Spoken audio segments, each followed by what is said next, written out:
Assalamualaikum warahmatullahi wabarakatuh.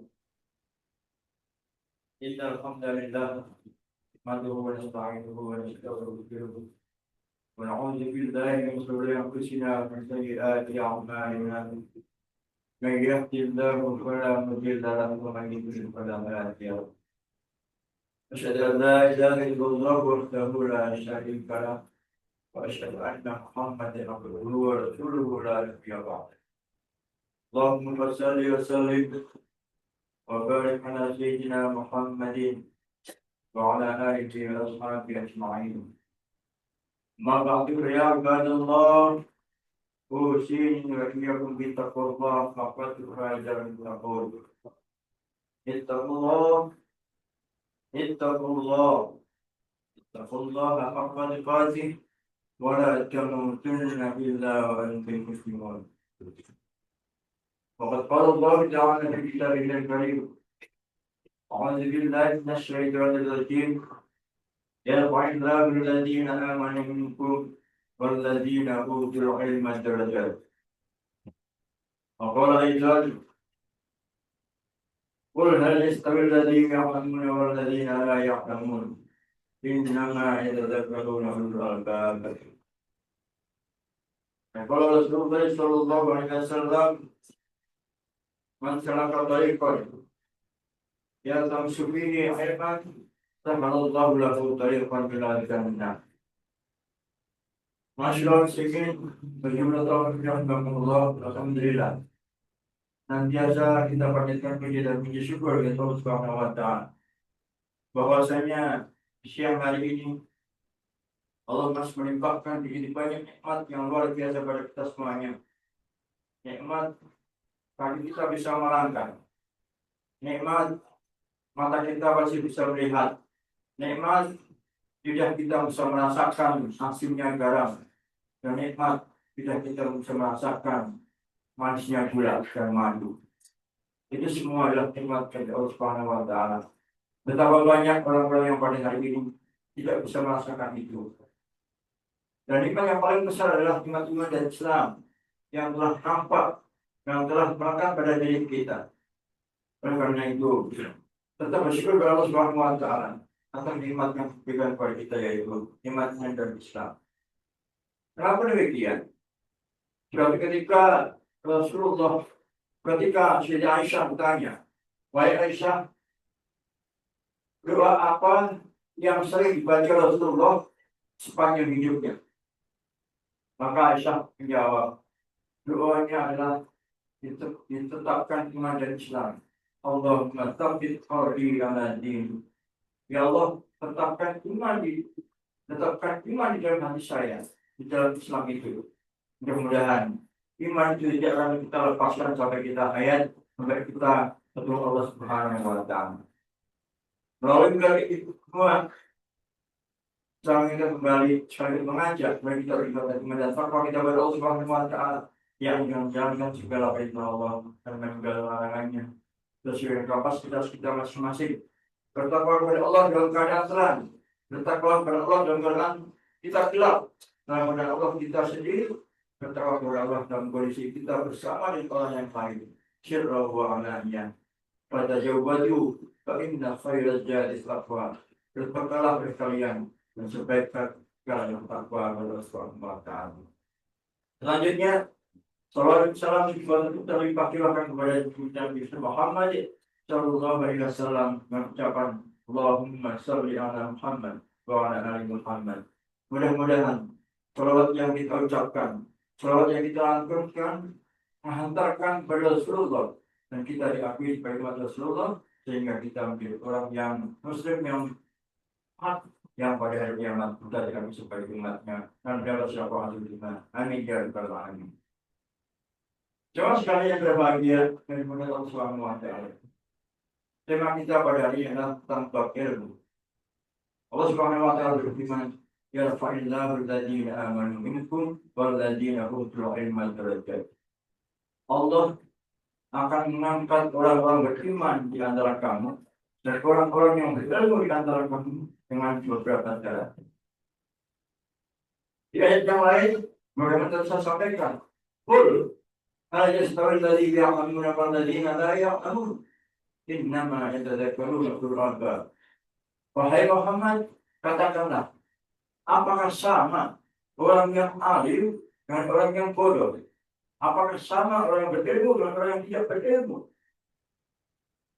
Pasti jawabannya tidak.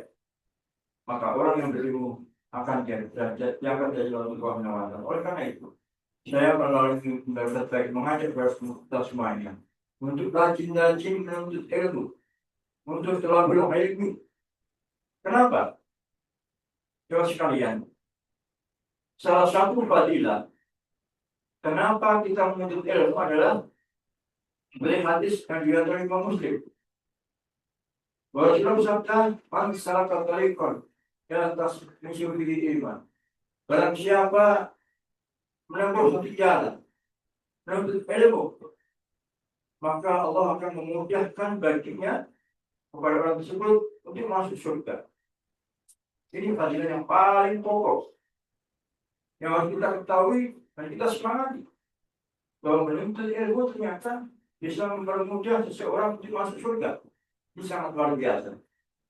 Jangan merasa kita sudah ahli, jangan merasa kita sudah menguasai semuanya, jangan merasa kita sudah cukup ilmu kita. Menuntut ilmu tidak ada batasnya dari kita lahir sampai kita meninggal.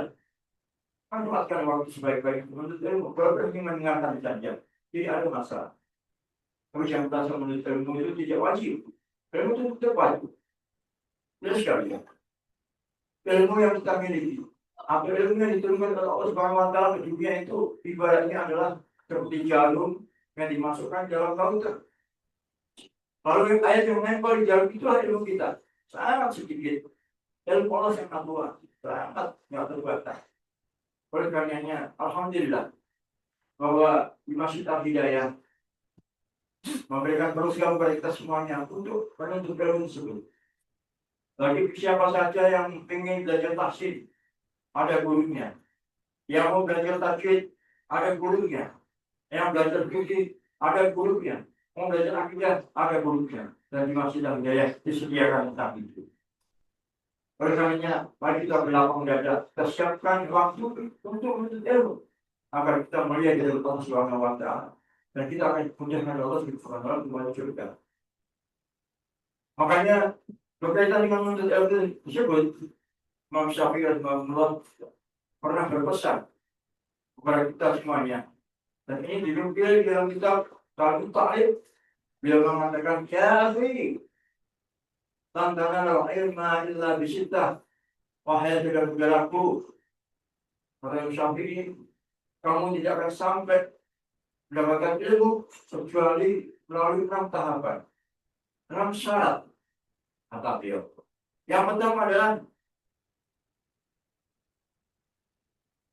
zakaun, bahwa seorang yang menuntut ilmu itu harus punya zakaun, punya kecerdasan, punya intelijensi, punya daya ingat yang kuat untuk mencapai ilmu.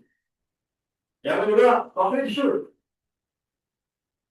rakus dalam tanda kutip, rajin membaca dan rajin bertanya. Jangan malas membaca, jangan malas bertanya. Itu ilmu tidak sampai. Masalah ada zikir pun dirata. Jika kamu tidak tahu, maka tanyalah pada orang yang ahli, orang yang mampu tanya tersebut. Yang ketiga adalah ijtihadi. Bahwa ketika menuntut ilmu harus sungguh-sungguh. Tidak boleh malas-malasan. Tidak boleh termaunya. Semangat. Para ulama terdahulu, para Imam Syafi'i dan yang lain, begitu semangat untuk mencari antar negara. Berjalan, ada yang dari perusahaan. Dari Eropa ke Madinah, dari Palestina ke Madinah, ke Arab, antar negara, mereka semuanya untuk mendapatkan ilmu.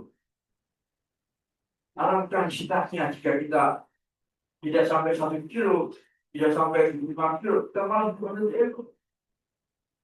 Maka Kristus, semangat, ijtihad, mana harus ada pada kita semuanya untuk menjadi orang yang berilmu. Yang ketiga, wajibah, yaitu bahwa menuntut ilmu itu punya modal, diantaranya ada dirham, itu biaya. Tidak mungkin kita mencapai sesuatu tanpa biaya. Dalam perjalanan perlu ongkos, perlu belum makan, belum dan sebagainya. Maka dirham dalam bahasa itu adalah maksudnya biaya untuk menuntut ilmu. Dan berikutnya adalah kalau saya menasihatkan kepada kita, ilmu itu akan sampai kepada kita, sampai kepada seseorang kalau dirinya adalah dengan wabil syahid, yaitu dengan petunjuk dulu. Orang yang ilmu tanpa guru, dia akan tersesat. Dia akan mentafsirkan ayat dengan akalnya sendiri, menafsirkan ayat dengan pahamnya sendiri, tanpa ada pembimbing. Maka yang hal ini Rasulullah berpesan, "Antah masalah Quran, diraih ayat tolong tahu dan barang siapa menafsirkan Al-Quran dengan akalnya sendiri tanpa ilmu, maka bersiap-siaplah dia duduk di neraka. Besar tempat duduk neraka gara-gara tidak mempunyai guru. Karena itu, mari kita bersemangat. Alhamdulillah ada guru taksin di sini, ada guru tajwid di sini, ada guru fikih di sini, ada guru akidah di situ. Mari kita manfaatkan untuk menambah ilmu. Yang terakhir, kata Imam Syafi'i, sampainya ilmu kepada kita di antara adalah waktu dulu zaman. Butuh waktu yang lama. Tidak ada ilmu instan. Satu hari kita belajar, satu hari pula kita paham. Seminggu kita belajar, seminggu itu kita ngerti. Bulan kita belajar, sebulan itu kita hafal. Tidak. Butuh waktu yang lama. Waktu oleh zaman ini. Waktu oleh zaman. Butuh waktu yang panjang. Berapa lama kita berapa yang lalu sampai 16 tahun, 10 tahun, paling ini 5 tahun untuk mengerti tentang bahasa Arab, fasih dan sebagainya. Dan yang paling penting sudah sekali lagi, bahwa ilmu akan sampai kepada orang dengan syarat yang tadi. Dia ada zakau, wabisyur, wabistihad, wabistihad, wabisyad, wabisyad. Maka ilmu ini akan dihantarkan, diterima atau ditolaknya amal seseorang. Ini yang sangat penting dari pokok. Jangan sampai ibadah kita tidak dibimbing oleh ilmu, kalau kita beramal tanpa ilmu. Kata-kata ulama adalah waktu man bilail ilmi yang amaluhu madidatin la tuqbalu. Siapa orang yang beramal, yang amalnya itu tanpa ilmu, artinya beribadah, maka ibadahnya mardudun, ditolak, la tuqbalu, sama ditolak. Inilah pentingnya ilmu. Mudah-mudahan Allah Subhanahu wa taala memberikan berpanjang dalam ketaatan. Mari kita meluangkan sisa-sisa kita untuk mengabdi kepada Allah Subhanahu wa taala, untuk mengajar ilmu, belajar ilmu dalam rangka supaya ibadah kita diterima oleh Allah Subhanahu wa taala, dan semoga ibadah kita diterima oleh Allah Subhanahu dan mendapat ridho kehidupan kita. Yakinlah orang yang berilmu pasti akan maka dari Allah Subhanahu wa taala, baik di dunia maupun di akhirat. Mudah-mudahan khutbah yang singkat dan padat ini memberikan motivasi buat saya, buat bapak-bapak semuanya untuk selalu menuntut dimanapun kita berada, ilmu apa saja yang penting bisa menghantarkan ketakwaan kepada Allah Subhanahu wa taala. Barakallahu fi bil Qur'anil azim wa nafa'ani wa iyyakum bima fihi min al-ayati wa dzikril hakim. Taqabbalallahu minna wa minkum tilawatahu innahu huwas samiul alim. Aqulu qawli hadza astaghfirullahal azim li wa lakum. لسائر المسلمين والمسلمات من المؤمنين والمؤمنات فاستغفروه إنه هو الغفور الرحيم. الحمد لله الذي حمدا كثيرا كما أمر. أشهد أن لا إله إلا الله وحده لا شريك له لمن جاهد به وكفر. وأشهد أن سيدنا ونبينا محمدا عبده ورسوله سيد الخلائق والبشر. اللهم صل وسلم وبارك على سيدنا محمد وعلى آل محمد كما صليت على إبراهيم وعلى آل إبراهيم وبارك على محمد وعلى آل محمد كما باركت على إبراهيم وعلى آل إبراهيم إنك حميد مجيد. وقال تعالى إن الله وملائكته يصلون على النبي يا أيها الذين آمنوا صلوا عليه وسلموا تسليما.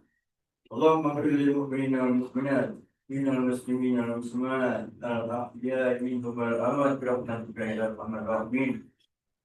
اللهم اغفر لنا ذنوبنا ولوالدينا وارحمهم كما ربونا صغارا ولإخواننا الذين سبقونا بالإيمان ولا تجعل في قلوبنا غلا للذين آمنوا ربنا إنك رؤوف رحيم. اللهم ادفع عنا البلاء والغلاء والغضب والفحشاء والمنكر ما ظهر منها وما بطن بلدنا هذا خاصة من بلد المسلمين عامة إنك على كل شيء قدير. اللهم أعز الإسلام والمسلمين وأهل تلك المشركين ودمر أعداءك أعداء الدين يا رب العالمين. اللهم اغفر إخواننا من المجاهدين في كل مكان. اللهم اغفر إخواننا من المجاهدين في فلسطين. اللهم اغفر وسلم إخواننا من المجاهدين في غزة برحمتك يا أرحم الراحمين. لا حول ولا قوة إلا بك. ربنا تقبل منا إنك أنت السميع العليم وتب علينا إنك أنت التواب الرحيم. ربنا آتنا في الدنيا حسنة وفي الآخرة حسنة وقنا عذاب النار وادخلنا الجنة مع الأبرار يا عزيز يا غفار يا رب العالمين. وصلى الله على محمد وعلى آله وصحبه وسلم. الحمد لله رب العالمين. عباد الله إن الله يقول بالعدل والإحسان وإيتاء ذي القربى وينهى عن الفحشاء والمنكر والبغي يعظكم لعلكم تذكرون. فاذكروا الله العظيم يذكركم واشكروه على نعمه يزدكم واسألوه من توفيقكم ولذكر الله أكبر. أقيموا الصلاة.